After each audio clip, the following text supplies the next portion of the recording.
Asuhan ibu postpartum dan bayi baru lahir dan neonatus.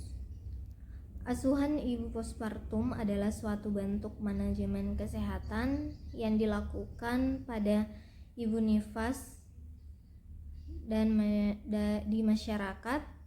Pemberian asuhan secara menyeluruh tidak hanya kepada ibu nifas, akan tetapi pemberian asuhan melibatkan seluruh keluarga dan anggota masyarakat di sekitarnya. Ibu nifas sebaiknya paling sedikit melakukan 4 kali kunjungan masa nifas dapat dilakukan untuk menilai keadaan ibu dan bayi baru lahir dan untuk mencegah atau mendeteksi serta menangani masalah-masalah yang terjadi, di mana hal ini dilakukan untuk menjaga kesehatan ibu dan bayinya, baik fisik maupun psikologik, melaksanakan screening yang komprehensif, mendeteksi masalah, mengobati atau merujuk bila terjadi komplikasi pada ibu maupun bayinya, memberikan pendidikan kesehatan tentang perawatan kesehatan diri, nutrisi keluarga berencana atau KB, menyusui, pemberian imunisasi kepada bayinya, dan perawatan bayi sehat, serta memberikan pelayanan keluarga berencana. Menurut Prawira Harjo 2020. Adapun periode kunjungan nifas ke F1 yaitu pada periode 6 jam sampai 2 hari pasca persalinan. Kemudian kunjungan nifas yang kedua itu pada hari ketiga sampai hari ke-7 pasca persalinan. Kemudian kunjungan KF3 yaitu pada 8 hari sampai 28 hari pasca persalinan. Sedangkan kunjungan yang keempat yaitu pada periode atau pada hari ke-29 sampai 42 minggu pasca persalinan. Tujuan yaitu untuk memberikan asuhan yang adekuat dan terstandar pada ibu segera setelah melahirkan dengan memperhatikan riwayat selama kehamilan dalam persalinan dan keadaan segera setelah melahirkan agar terlaksananya asuhan secara rutin pada ibu postpartum, termasuk melakukan pengkajian, membuat diagnosa, mengidentifikasi masalah dan kebutuhan ibu, mengidentifikasi diagnosa dan masalah potensial, tindakan segera, serta merencanakan asuhan. Adapun manajemen ibu postpartum antara lain pengkajian, yaitu pengumpulan data didasarkan pada data subjektif dan objektif. Data subjektif yaitu data yang kita dapatkan atau kita peroleh langsung dari pasien atau keluarga pasien secara langsung yang berbicara, sedangkan data objektif yaitu data yang dihasilkan atau yang kita dapat dari hasil pemeriksaan bidan atau tenaga kesehatan. Kemudian menginterpretasikan data, melakukan identifikasi yang benar terhadap masalah adalah diagnosa berdasarkan interpretasi yang benar atau data yang dikumpulkan. Kemudian membuat rencana asuhan, yaitu dengan merencanakan asuhan menyeluruh yang rasional sesuai dengan temuan dari langkah sebelumnya. Kemudian implementasi asuhan, mengarahkan atau melaksanakan rencana asuhan secara efisien dan aman daripada rencana asuhan tadi. Asuhan bayi baru lahir dan neonatus.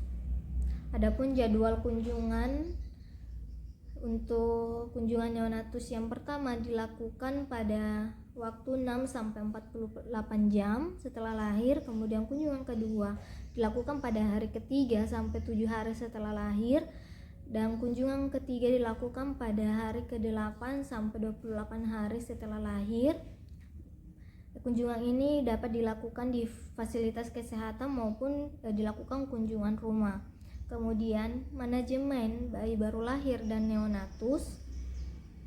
Selama kehamilan, ibu hamil harus memeriksakan kehamilan minimal 4 kali di fasilitas pelayanan kesehatan agar pertumbuhan dan perkembangan janin terpantau dan bayi lahir selamat dan sehat.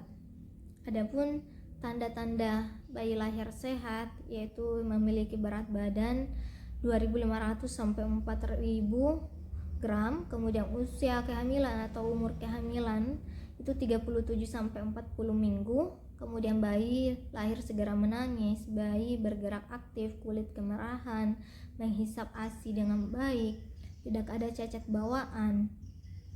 Adapun asuhan bayi baru lahir meliputi yang pertama pencegahan infeksi, kemudian penilaian awal untuk memutuskan resusitasi pada bayi, kemudian pemotongan dan perawatan tali pusat, keempat inisiasi menyusui dini atau IMD, kemudian pencegahan kehilangan panas melalui menunda memandikan bayi selama 6 jam, kemudian kontak kulit ibu dan bayi serta menyelimuti kepala dan tubuh bayi.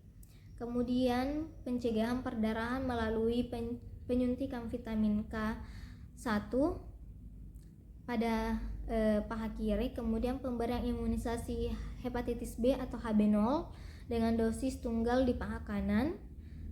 Terus pencegahan infeksi mata melalui pemberian salep mata antibiotika dosis tunggal, kemudian pemeriksaan bayi baru lahir dan pemberian ASI eksklusif, kemudian pelaksanaan inisiasi menyusui dini atau IMD. Adapun langkah IMD pada persalinan normal yaitu suami atau keluarga dianjurkan mendampingi ibu di kamar bersalin. Bayi lahir segera dikeringkan kecuali tangan tanpa menghilangkan vernix, kemudian tali pusat diikat. Setelah itu bila bayi tidak memerlukan resusitasi, bayi ditengkurapkan di dada ibu dengan kulit bayi melekat pada kulit ibu dan mata bayi setinggi puting susu ibu. Keduanya diselimuti dan bayi diberi topi. Terus ibu dianjurkan merangsang bayi dengan sentuhan dan biarkan bayi sendiri mencari puting susu ibunya. Ibu harus didukung dan dibantu oleh tenaga kesehatan mengenai perilaku bayi sebelum menyusu.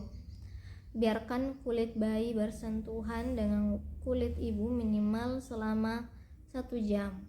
Bila menyusu awal terjadi sebelum 1 jam, biarkan bayi tetap di dada ibu sampai 1 jam. Jika bayi belum mendapatkan puting susu ibunya selama atau dalam 1 jam tersebut, posisikan bayi lebih dekat dengan puting susu ibu dan biarkan kontak kulit ibu dan bayi selama 30 menit atau 1 jam berikutnya. Adapun langkah-langkah pemeriksaan bayi baru lahir yaitu pemeriksaan dilakukan dalam keadaan bayi tenang, tidak menangis.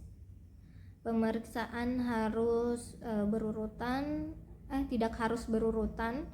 Dahulukan menilai pernafasan dan tarikan dada, dinding dada bawah, denyut jantung serta perut. Selalu mencuci tangan sebelum melakukan pemeriksaan dan sesudah melakukan pemeriksaan pada bayi.